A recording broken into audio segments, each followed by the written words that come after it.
আপনার সংসার কিভাবে চলে? আল্লাহ চলে ভাই। তো এই যে খবর যে আপনি ই করেন, এটা আপনার ভয় লাগে না? না কিসের বই? কতদিন ধরে আপনি এটা পাড়া দিচ্ছেন? 3 বছর থেকে। 3 বছর। বেতন টেতন দেয় না কেউ? না বেতন নেই না। এখানে কি খবর টবর চুরি হয় নাকি মাঝে মধ্যে? হয় হয় মজা সাজা হয়। আপনি যতদিন ধরে আছেন কখনো চুরি হয়েছে? না আর হয় না। তো রাত কয়টা পর্যন্ত থাকেন? রাত 12টা 1টা। তারপরে আর চুরি হওয়ার ভয় নাই? না। তো এখানে যে মাদ্রাসায় বাচ্চাগুলো থাকে, ওরা খেয়াল করে না? ওরাও থাকে, ওরাও ই করে, ওরাও আছে। আপনাকে তো প্রায় দেখি এখানে, এই জন্য আপনাকে আজকে এখানে কৌতূহল হয়ে দাঁড়ালাম যে আপনি আসলে এত রাতে কবরস্থানে কি করেন। আপনার বাড়ি এখান থেকে কত দূর? ওই যে সামনে ওই যে বাতিদা ওই বাজারের কাছে। আপনার ছেলে মেয়েরা আপনাকে খাওয়ায় নাকি?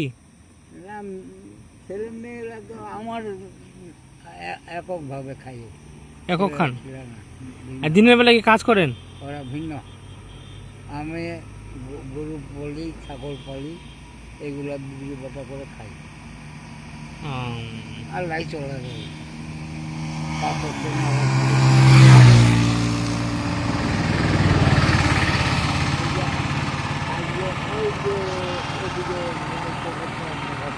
ওইটা না, ওই থাকে ওইটা আইডিয়া হবে।